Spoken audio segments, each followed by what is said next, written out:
This video is brought to you in collaboration with WoWhead.com. Hello everyone! Antorus the Burning Throne has opened up last week, and Preach, he was kind enough to invite me once again, so a big thank you to him and the entire raid for letting me grab these recordings. Last time, we ended up with finishing the crown of the Triumvirate, with Velen taking the Eye of Prophecy from his staff to make the crown whole once more. Now we take the fight to the Burning Throne itself. Ready yourselves, Antorus awaits. With the power of the crown added to our arsenal, our vessel is getting a little bit of an upgrade. We can now use the Light's Judgment upon the walls of the accursed citadel and storm the seat of power of the Legion. We must do the impossible, end them once and for all. The Titan Spirit of Argus has been taken captive, Tormented, used to fuel the might of the Legion. By striking it down, ending its pain and suffering, we can defeat the Legion and redeem the soul of this world. We've breached the wall! Light forged! Secure this position!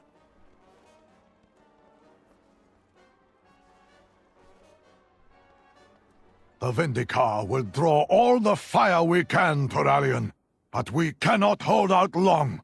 You must disable the defenses! We will not fail you, Prophet. Champions! We'll keep these winged beasts occupied while you clear a path. At the core of Argus lies Antorus the Burning Throne. From this seat of power, Khaz'garoth drives his burning crusade to ravage across the cosmos. We're taking the battle to the enemy, alright? With our forces taking on demons at all sides. But of course, this area is well protected and will not let us go about without a fight. At the edge of Discord, we bring down a Garafi Annihilator, which draws the attention of his much larger counterpart, a Garafi World Breaker. Enemy contact. Deploying arsenal. We're gaining ground! Press the attack! Threat. Light forged! Fall back! Champions! Bring that monstrosity down! He's a bit too much for the army of the light to take on, so Turalyon falls back and lets the heroes of Azeroth take the lead. Constructed deep within the core of Argus and outfitted with an arsenal capable of decimating worlds, this war machine has been designed for one single purpose: to bring the mortals' invasion to its knees. It's a Fel Reaver, unlike any we've ever seen before, with massive cannons trying to blow us up. We disable his weapons and terminate the World Breaker.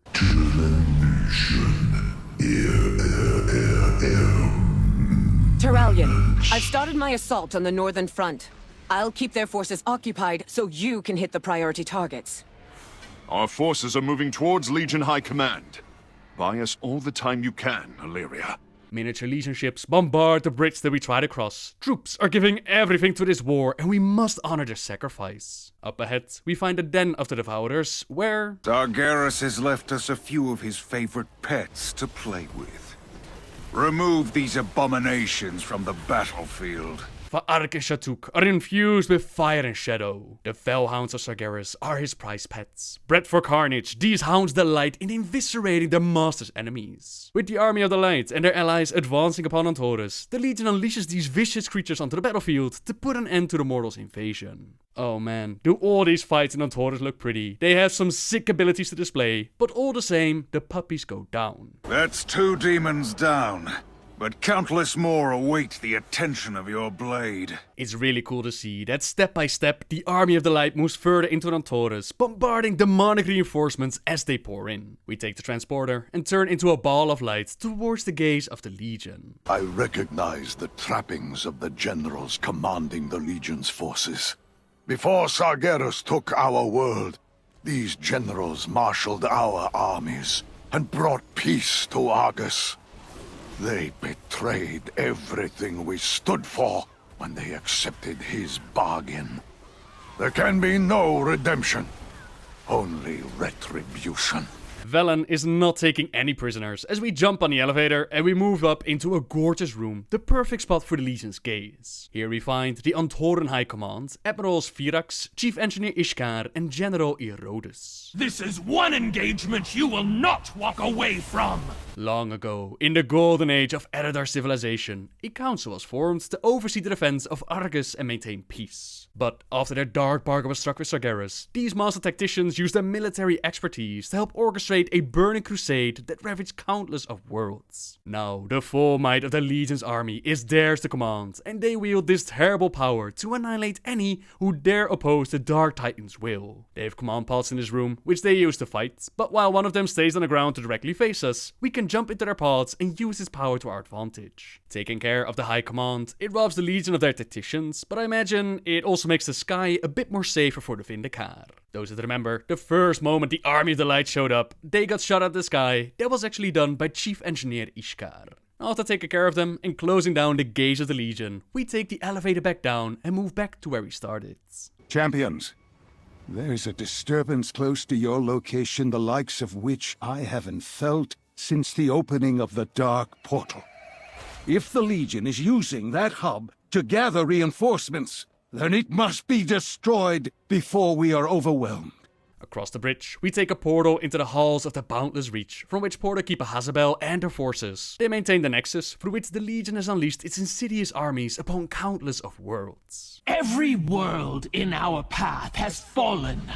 Yours is next. With portals that open to a myriad of strategic locations throughout the Great Dark Beyond, Hazabel is capable of bringing the might of the Legion's arsenal to bear upon any who oppose her. Unfortunately, the way that I imagined this fight to go down from just the dungeon journal, teleporting to whole different worlds, that's not exactly how it goes. Instead, there are 3 platforms up above, with fire being our first destination. Witness the power to destroy worlds. Witness Zoroth. A world of infernal heat and scorched bones. Your ashes will be blown across the cosmos! Strike them down! Zoroth might sound familiar to warlocks out there, as that's the world where the infernal dreadsteeds and Yorav steeds come from. My embers will never burn out! Gaze upon Rancora. A landscape of festering pools and skittering death. Come closer, heroes, so I can watch the flesh drip from your bones. Witness. Rancora is a newly named planet, but since Lady Decidian is an Aranasi, one of those spider demons that we've seen before, this might be their homeworld. Oh, to taste your liquefying flesh. Nathreza. Once a world of magic and knowledge. Now, a twisted landscape from which none escape. Are so easily clouded. Nathreza, home world of the Nathrezim, a planet invaded by Illidan and his demon hunters during the novel Illidan. Now the reason why it's now a twisted landscape from which none escape, that is possibly because Illidan, he made sure to cause so much damage to the planet that it suffered the same fate as Draenor turning into Outlands. Not a great time for the Dreadlords, and although Lord Algar tries to keep us in the shadow, the fires brought over from Zoroth, it allows us to see clearly and not only defeat Lord Algar, we also take out Hazabel. The portals must endure. Without their portals, the Legion is cut off from reinforcements. Now is the time to press our attack. Now leading into the opening of this raid, into the opening of Antorus, we were actually sent over to talk with Magni Bronzebeard, who's been busy trying to speak with the Titan spirit of Argus. His last vision that foretold of Agramar's coming, which actually came true, and now the soul is calling to him again. He's frantic, desperate, and sad. So bloody sad. It breaks my heart. The hour of rebirth draws near. Are the souls prepared? Our kin still resist the true path, Master. But they will soon be broken.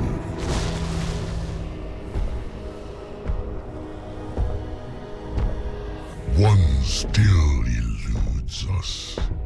Her essence is needed to ensure the victory of my crusade.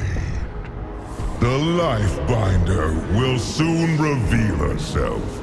She will not escape me, Master. When my new Pantheon rises, no power in the universe will stand against the Legion.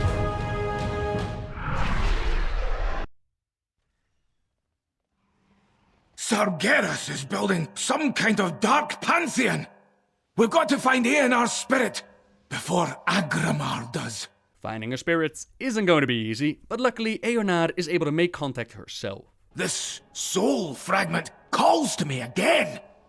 But something's different this time. It ain't Argus speaking. It's another.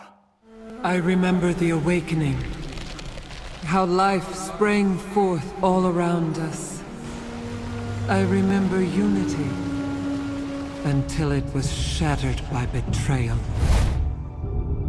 I remember fleeing to keep him from his prize. The time for hiding is over. Aid me, or everything ends. The Life Binder. Somehow, she's the key to Sargeras' plan. Our answer lies in the Legion's own portal network in the heart of Antorus, and that is where we find the Speaker himself holding his ground against the demons. Champions, I heard a familiar voice calling, so I fought my way inside this accursed place. Champions, hear me. The Legion has breached my sanctuary, and my defenses will soon be overrun. Stand with me now, lest Sargeras claim his prize. It's Aenar, the Life Binder. This portal leads to her sanctuary. Go! I'll stay here. Cover your backs. We take the portal into Elonaria, the sanctum where the spirit of Eonar has been hiding out. A sanctum which is now discovered and breached by the Legion. We need to keep her safe from the waves of demons that try to assault her spirit. Now killing the demons, that gives her the energy that she needs to blow out the Paraxis and secure her sanctum once more. Now as I run around like a headless chicken, let's talk a little bit about the Titans. Since from the Chronicles Volume 1, we learned that the whole reason why Sargeras formed the Burning Legion and began his Burning Crusade, that was because he found out about the Void Lords. These dark entities, they wanted to corrupt the Titan, push the old gods into the universe and send them out to infect a slumbering Titan spirit. The Titans tried to find more of their kind and wake them up, but Sargeras feared what a corrupted Titan would mean for the universe. In his mind, it was better to wipe it all out and start over, rather than have the Void Lords consume it. Life had begun before, perhaps after they scoured the universe of its corruption, life could begin anew. The others didn't exactly agree with this plan. They figured that there had to be something else that they could do. In the meantime, they had found a little planet called Azeroth, which was indeed infected with the old gods and contained a Titan spirit. But they managed to contain the corruption and give the Titan spirit a chance. Despite their words, Sargeras was unmoved and he struck Agramar down, cleaving the Titan in two. The rest of the Pantheon were outraged. A massive battle took place, but Sargeras, with his fel-fueled might, he had the upper hand.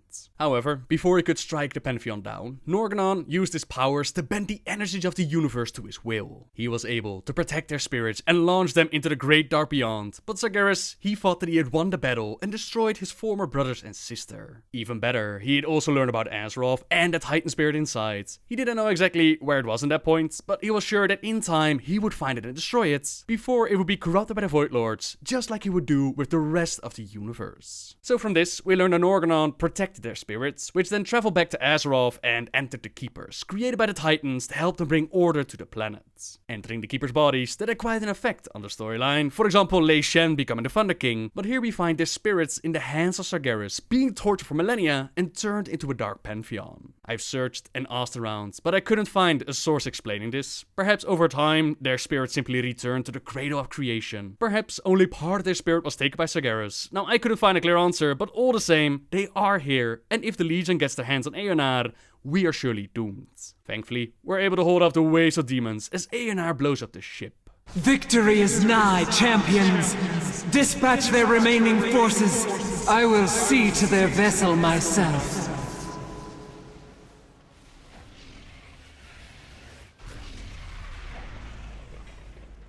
The tormented cries of the Pantheon ring out from deep within the core of Argus. If Sargeras breaks them, as he did Agramar, no power in this universe will stop him. Release them, champions, or your struggle will be for naught. Time to leave the Sanctum of Eonar and move back to the Vindicar. A Lightforge Warframe is waiting for us to give us a little ride, and our forces are discussing what to do next. The Legion's ranks are crumbling, but they still outnumber us. My forces will keep them engaged here. You will not be fighting alone, Terrellian.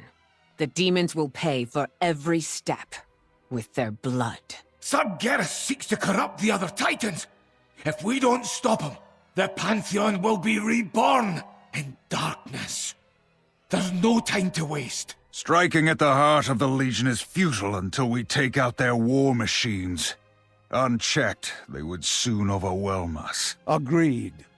We must cripple those infernal engines of destruction.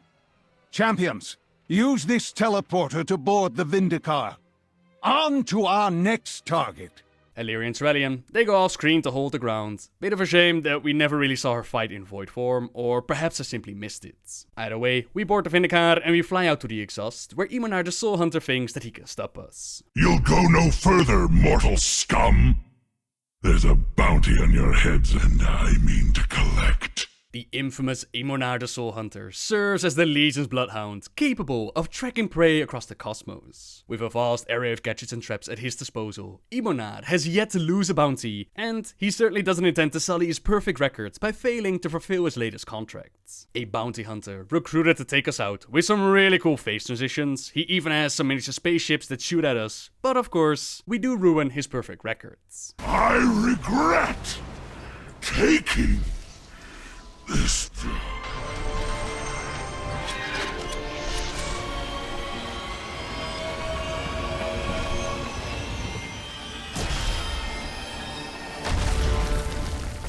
That laser sure is handy, as we entered the Hallowed Fellworks, the place where they create the machines of war, the engines of destruction that we have to cripple. Good, good. I was hoping you'd find your way here. I'm always in need of test subjects. You should do nicely. The design of every Legion war machine that stems from the depraved mind of Khaz'garoth. Obsessed with crafting implements of death, Khaz'garoth infused his very body into the production machinery so that he could more efficiently churn out a never-ending supply of destruction. Allow me to demonstrate my newest invention. With an unending supply of Fel Reavers and a mega beam of death, he tries to take us out, but not even his brilliance is able to stop us. Upon his death, the entire facility starts to crumple down, so we jump back into the Vindicar and we fly to the Burning Throne. The heart of Antorus lies before us. The power behind the Legion's infinite army. So much agony here. So many voices, it's nearly overwhelming. But I can feel Eonar urging us forward. At long last, the end is upon us. Press on, my friends. We're getting closer and closer to the heart of things, but first, we run into an old friend, Varimafras. Witches! You call that torment? I've endured far worse! I tire of that worm's babbling. Let me scorch the flesh from his miserable bones! Ignore him, sister. Focus on your duty. These souls are nearly ready to join Agramar in the Master's service. I feel those demons twisting the spirits of the Titans, forcing them to use their might to serve the Legion. Should they fall to darkness, Khaz'garoth will have the power he needs to claim the final Titan. Azeroth! Up above, we have the Coven of Shivara tormenting the Titan spirits, like they've been tormenting their prisoner Varimafras. Draw your blades! I will show you torment! Look! The wretch struggles against the mortal intruders. Pathetic! Let them all burn! Damnable witches! As one of the Dreadlords overseeing the Legion forces during the Third War, Varimafras failed to stop the rebellious Lich King. He submitted to an ill-fated alliance with Sylvanas Windrunner, then he made one last bid for power before facing a humiliating defeat. We saw this play out during Wrath of the Lich King, where together with Apothecary Putris, they took over the Undercity and presumably he tried to summon Khaz'garoth. You have failed me, Varimafras. 1,000 1,000 pardons, Master. I will deal with these intruders myself. The Alliance and the Horde, they both went in to put a stop to these plans, and in payment for his blunders, Varimafras has been tortured by the Coven of Shivara. The vindictive sister stripped away both flesh and sanity, leaving only a singular desire to inflict suffering upon the mortals who cost him everything. Keep in mind that time does not work the same so deep in the twisted nether. Who knows how long the sisters have been playing with their toy. What is certain is that the Dreadlord did not have a good time, so let's put him out of his misery. Death claims us all. His fate was ours to decide. You will pay for your insolence, mortals.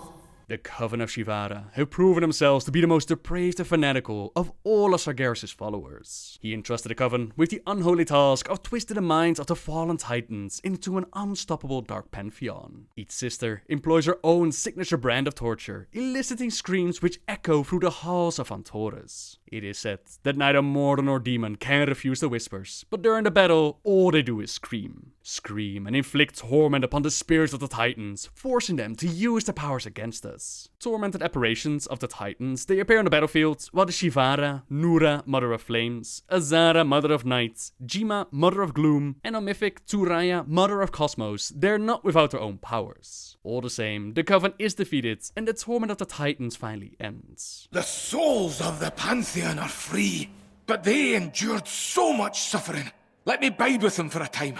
Offer a bit of comfort. Remain here, Magni. The rest of us will go on. So close now to the end.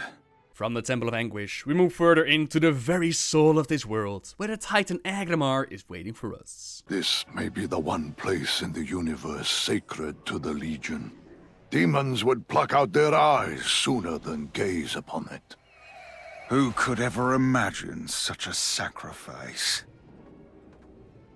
Mortals, I wasted millennia fighting to spare you from corruption. Until at last, my eyes were opened to the truth. You are the corruption. We will save the universe by wiping all memory of you from existence. Once upon a time, Agramar was a lieutenant of Sargeras. Together, they stood against the darkness of the universe. But while Agramar held true to the Pantheon's vision, brought order to the planet of Draenor and helped with Azeroth, Sargeras had a different vision. Whereas the spirits of the rest of the Pantheon, they were saved by Norgannon, Agramar was struck down at that moment, nearly cleaved in two. Now what we see before us is not the actual Titan Agramar. That one will probably step on us like an ant. This is more like the avatar Sargeras, an avatar infused with the powers of Agramar's soul, fully corrupted by Sargeras. None can stand against Taishalak! Fall, frail mortal!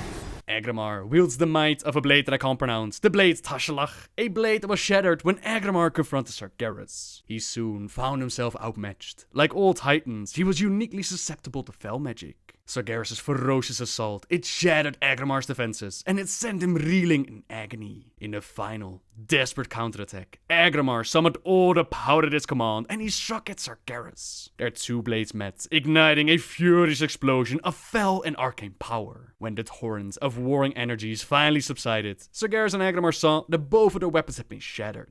This then led to Agramar retreating, gathering the rest of the Pantheon, and as you now know, they lost the battle similar to how Agramar loses to us. It may be too late to stop him. You did it! Agramar's essence is free! He can stand beside his brethren once more! Our victories mean nothing. So long as Sargeras has the soul of Argus to fuel his infinite army, Azeroth remains in grave peril. The Titans can sever that connection, but not here. They need to bring the soul of Argus to their place of power, the seat of the Pantheon. The very cradle of creation. Their final act will harness the last of Argus's power to imprison Sargeras, once and for all. Heroes, I can signal the Titans to begin. Once they start their ritual, There's no turning back. I'll be diving further into this in just a moment, but I've been asking around to see if I missed any voice lines or whatnot, but apparently this is the first time that they even mentioned taking on Sargeras and imprisoning him. We can see the skybox right at the start with Azeroth and the Cloud of Destruction. I wonder if we're missing anything here, but again, I'll get to that in a moment. Let's first go to the seat of the Pantheon. Alright everybody, hold on!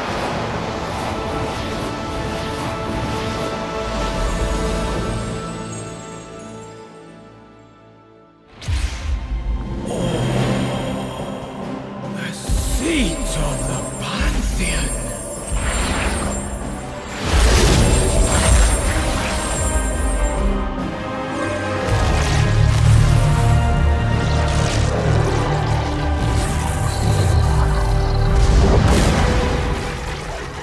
That which you have stolen will be your undoing. Rise, Argus. Rise, my broken world.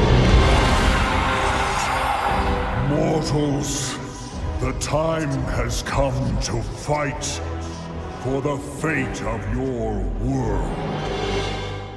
The freaking Titans themselves, although severely weakened, they take their seat once again and they try to use the power of Argus, but before they can, Sargeras intercepts and he awakens the child. Bound, broken, eons of existence, knowing only pain. A shattered soul, used to fuel infinite evil, but his master beckons and he has risen. He is ready to begin the end of all things. The Master demands your doom!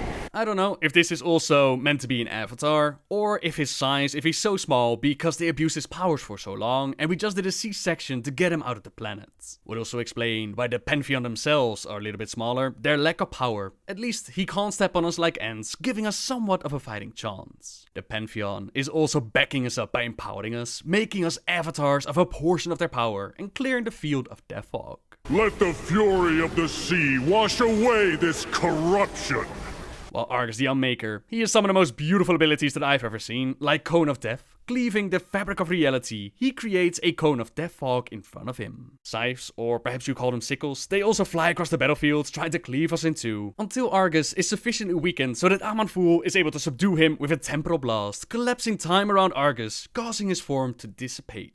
No hope, just pain, only pain. Time answers to me, Unmaker, the one force that can bind your relentless fury.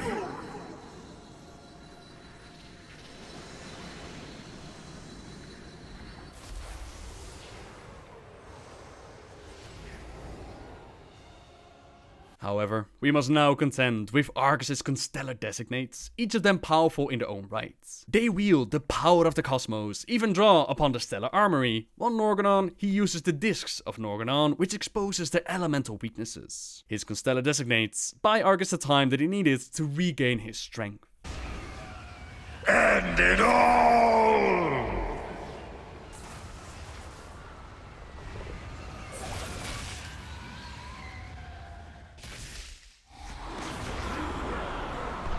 No! After all we have endured, it must not end this way! Hope is not lost, High Father. The spark of life still flickers within these mortals. Arise, champions! Fight to save your world! The gift of the Lifebinder. It brings us back from the spirit world, and our fight for the fate of the universe continues. Embers of rage, burning titanic energy, they rain down from the sky. Re-origination modules, they spawn across the field, ready to inflict some massive damage, but destroying them leaves modes of titanic power within the spirit world. Our death now becomes a resource, as that titanic power, it feeds Khaz'garoth, who then makes us the Titan Forged, reforging us in his image and making us far more powerful. The gift of the Lifebinder, it's not eternal. Each time that we return, we drain a little bit of its power, while Argus's wrath released hungering souls to stalk the spirit world. In the end though, our titanic efforts pay off, Argus is subdued, and its powers can now be used as we intended. You have done well, mortals. It is time. We must gather our strength. Return home, children of Azeroth. Kil'jaeden, we've done all we can. Every choice, every sacrifice has led me to this moment. To face him once again. You are not coming with us. The hunter is nothing without the hunt. Did you not see this fate, prophet? Fate? Our survival was never in fate's hands. Light be with you, Kil'jaeden Stormrage.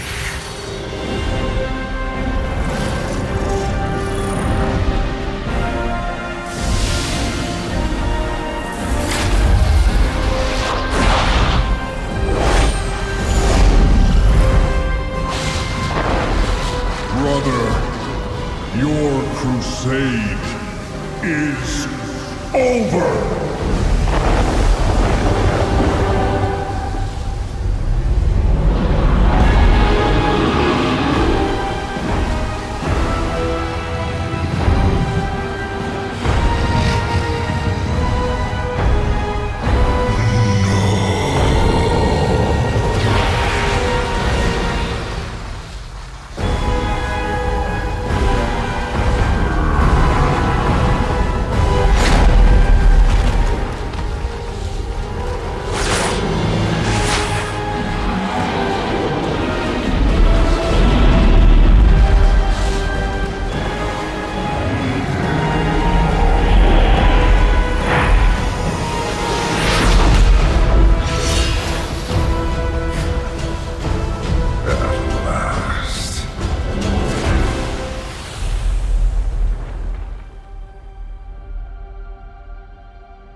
And there ends the Burning Crusade. There ends the Burning Legion as we know it. A story that began near the dawn of creation. It now leaves us with Sargeras being forced to take a seat with the rest of the Pantheon. They don't take him without a little parting gift. What I assume to be Gorbal is plunged deep into Silithus. Now a lot of you, including myself, feel like we're missing quite a bit of story. All of a sudden, they come up with the idea of imprisoning Sargeras and use the power of Argus to make it so. I didn't keep an eye on it for myself, but according to some posts, you can actually see that cloud getting closer and closer to Azeroth as you progress through the raid. Each time you look up at the skybox, it's supposed to be a little bit closer. So what seems to be the story is that once Illidan opens up the rift and we are sent over to Argus, Sargeras then takes the opportunity to go to Azeroth. Why he didn't just one-shot us first, that's anyone's guess, and I wonder if some RP bugged out, because we do have some data mine voice files which at least acknowledge that Sargeras is being out there. It matters not. We have lost. Look to the skies! Sargeras will soon undo all we have fought for. No. We will use the last glimmer of Argus's power to bind him here. The seat of the Pantheon shall become Sargeras's prison. And ours as well. You would condemn yourselves to stop him? A sacrifice must be made. Our world must survive. No matter the cost.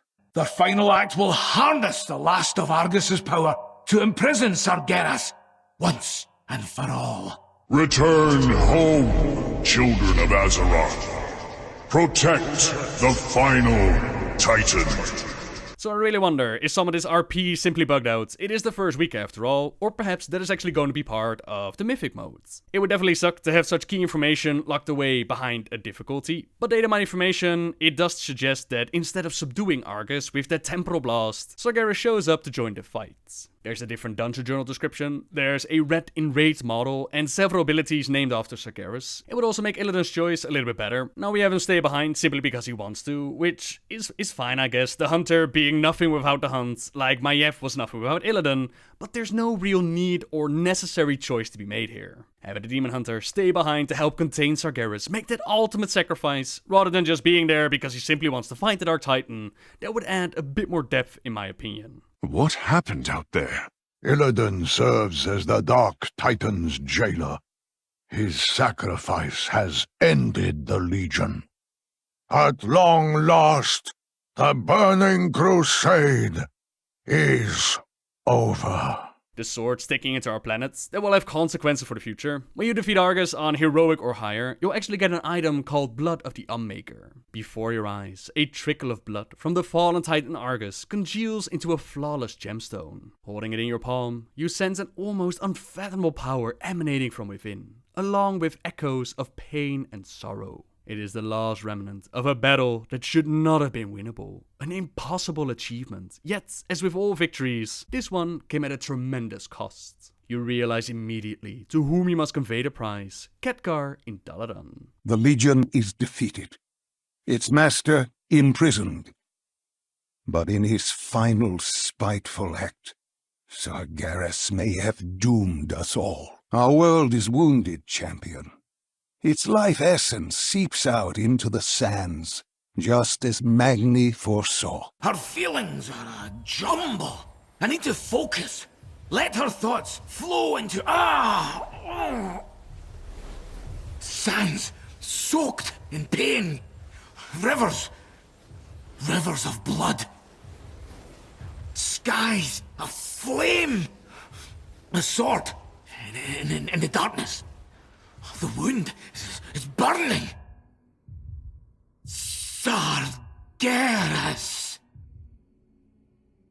The Dark Titan comes. This mere drop of Argus blood surges with incredible power.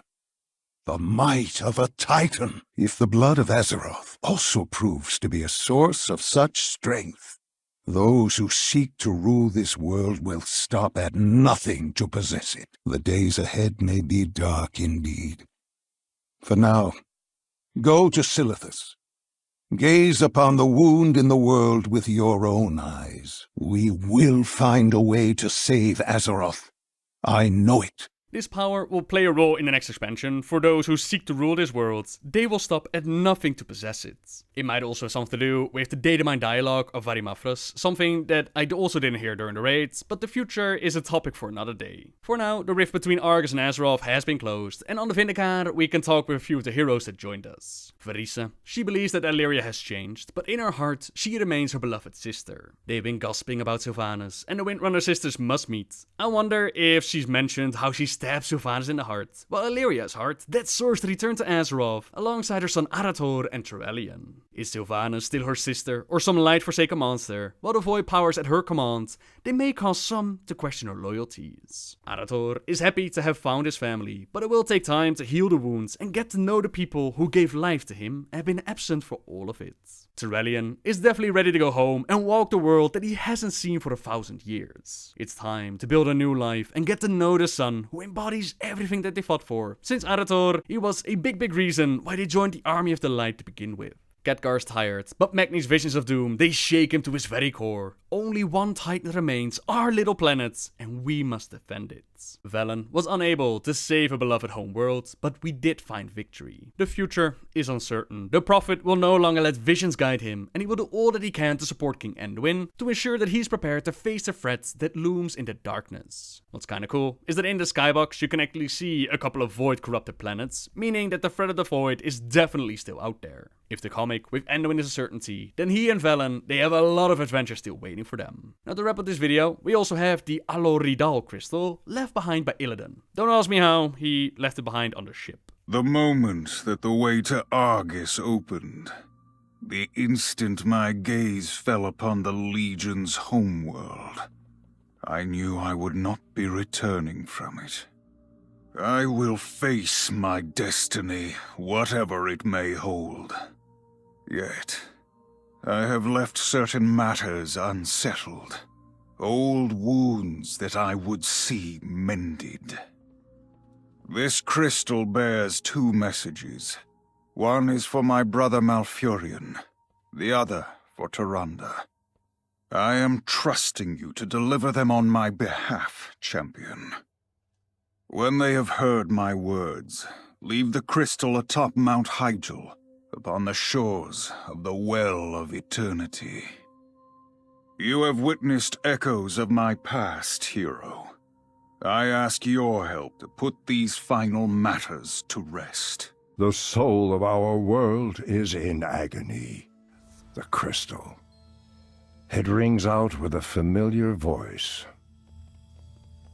Malfurion, even in the womb we grappled with one another. Struggle has followed us all our lives. The teachings of Cenarius were always your path. I felt another calling. It was power I sought, but not to conquer or rule. It was a means to an end, to save Azeroth from an unstoppable foe. You never trusted my intentions, though I suppose I did not make it easy for you. But now, as my fate becomes clear, I wish to quiet the strife that has long divided us. Even when the Legion is gone, new threats will arise. There is no one I trust to face them, more than you, brother. You have spent a lifetime fighting for the dream of what Azeroth could be. Now you must fight for what it is. Take care of Tyrande. Listen to her counsel. She was always the best of us. The road ahead will be long. Whatever comes, bring honor to the name Stormrage. My brother made selfish choices, caused pain to so many. His transgressions are difficult to forgive. And yet, there were times when we fought for a common cause, a shared purpose. Those were good days. But now is not the time to ponder personal regrets. We must see to healing the world, champion. Transgressions, difficult to forgive. While Malfurion, he was the one who put Illidan in jail, because that would be more merciful than to outright kill him, only to then have them all become immortal, and using spells to make sure that Illidan stayed alive, unable to kill himself. 10,000 years in darkness, only to be set free and used by the one who was the best of them. Let's hear what Tyrande has to say. In my lifetime, I have twice witnessed a sundering of the world. Mother Moon, I pray I do not see a third. I sense a sorcerer's touch upon this crystal. Tyrande, long ago, you trusted me enough to defy Malfurion's wishes and free me from my prison. But over time, that faith was lost. And like my brother, you came to believe that the choices I made had driven me to darkness. Know that every path I took led toward a single purpose, saving our world. I could abide no half measures, no compromise. At those times when I faced doubt, I held true to one constant, one anchor. You. You have always embodied the best of Azeroth, Tyrande. Your faith, your devotion. Through the darkest times, my belief in you never wavered. My fate, my duty, are now clear to me. I leave Azeroth's defense to you and to my brother. Take care of him, Tyrande. Though at times I wished your heart had made a different choice. In the end, I know it made the right one.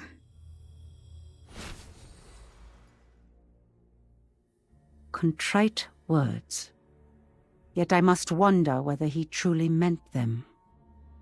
After Illidan faced defeat atop the Black Temple, I tried to let go of my feelings, my distrust and bitterness. When I learned that he was alive, leading the fight against the Legion on the Broken Shore, I could not bring myself to speak to him. The time for talk has passed. Seems he has a duty to fulfill. As do we. Let us be about it, champion.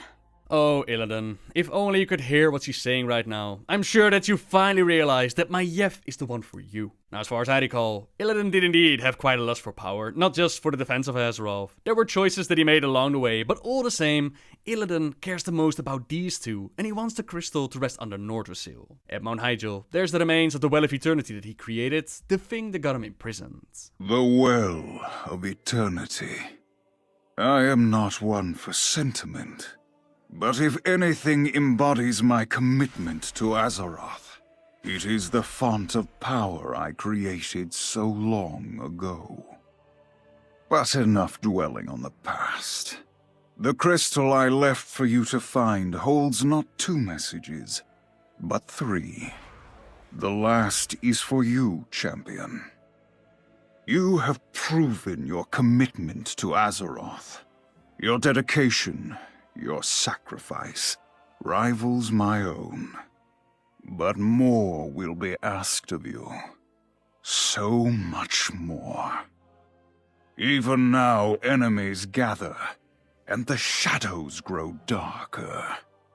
From this day forward, the defense of our world, of all we hold dear, rests with you.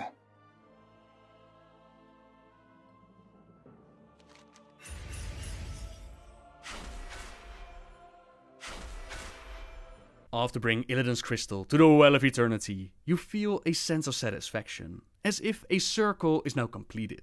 Whether he was a hero or a betrayer, both or neither, Illidan has a duty to fulfill, as do you. No. Don't tell me how I feel, quest text. I have questions. When exactly did Sargeras become all cloudy and make his way to Azeroth? What was he doing to the planets? Do you even know how many hilarious comments have been made about this? About his sword penetrated the planets? Why doesn't anyone acknowledge that we're going to imprison Sargeras before we actually imprison him? Sure, we have Magni with the vision of Sargeras is coming, but there was no mention of that anywhere else. Where did Maiev go? You changed the story in such a way that she's no longer a homicidal maniac, only to have her disappear. Sure, the one doing her voice apparently had to undergo some surgery, but couldn't they have done it in text? Where the hell's Raffion? Why was he removed from High Mountain? He was the one warning us about the coming of the Legion, and when the Legion is finally here, he has 0 storytelling. Why didn't we see Alleria use some of those sexy void powers in the raid? Why does Illidan stay behind, just for fun? Speaking of Illidan, why go through all that trouble to create a link between Outland and Argus, just to never use it? Was it just that he was weakened at the top of the Black Temple? All these question quest line, I do not feel like my circle is completed, okay?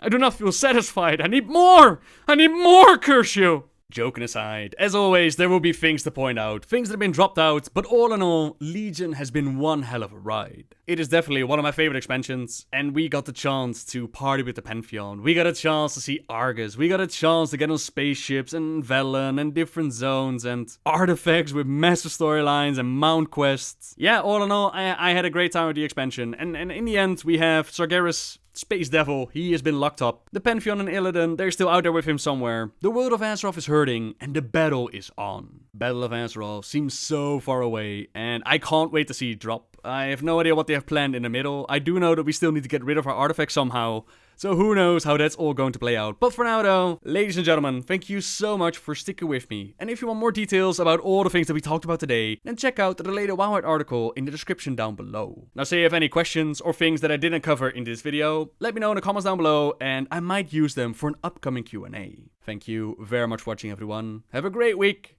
and until next time guys. See ya!